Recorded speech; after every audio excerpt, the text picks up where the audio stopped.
আসসালামু আলাইকুম রহমতুল্লাহ বরকাতু। রমজান মাসে সবাইকে স্বাগতম জানাচ্ছি। রমজান মাসে আমরা ম্যাক্সিমাম মানুষ যে ভুলটা করে থাকি, যে আমরা সেহরিতে 3টার দিকে, 2:30টার দিকে মানুষকে জাগায় তুলি এবং তারা উঠার পরে তারা সেহরি করে তারা ঘুমিয়ে পড়ে ফজরের নামাজ না পড়ে।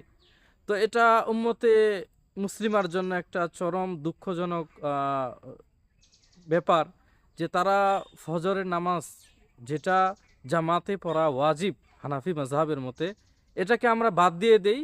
আবার সেহরি সুন্নত এটা আমরা ঠিকই আদায় করি। তো ইনশাআল্লাহ চেষ্টা করব যে সুন্নতের চেয়ে প্রাধান্য ওয়াজিবের, এটা আমাদেরকে বুঝতে হবে এবং আলেম ওলামাদেরকেও এটা বুঝতে হবে যে আমরা অনেক ফার্স্ট ডেকে তুলি তাদেরকে। একটু চেষ্টা করব যে আমরা যারা রান্না করে তারা একটু আগে উঠার, এবং যারা পুরুষরা আমরা রান্না বান্না কোনো কিছু করি না, আমরা একটু শেষের দিকে উঠে সেহরিটা করে কমসে কম ফজরের নামাজটা জামাতে পড়ার ইনশাআল্লাহ চেষ্টা করব। কারণ রাসূল সাল্লাল্লাহু আলাইহি ওয়াসাল্লাম বলেছেন যে আমার মনে হয় যে কোনো সাহাবীকে আমি নামাজ পড়ার অনুমতি দেই, এবং আমি কিছু সংখ্যক লোক নিয়ে আমি মানুষের বাড়িতে যারা জামাতে অংশগ্রহণ করে না তাদের বাড়িগুলোতে আগুন লাগিয়ে দেই।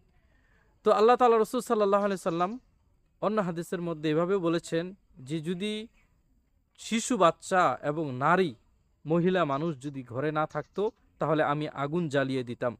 অর্থাৎ এশা ও ফজর এই দুই সময় মানুষ বাড়িতেই থাকে, বাড়িতে থাকা সত্ত্বেও তারা নামাজে আসে না। এই কারণে রাসূল সাল্লাল্লাহু আলাইহি ওয়াসাল্লাম এরকম কথা বলেছেন। এরকম কঠোর কথা বলার পরেও আমরা উম্মতে মুসলিমা নামাজ ঠিকমতো আদায় করি না। তো ইনশাআল্লাহ এই বিষয়ে আমরা সতর্কতা অবলম্বন করব। আসসালামু আলাইকুম ওয়া রাহমাতুল্লাহি ওয়া বারাকাতুহু।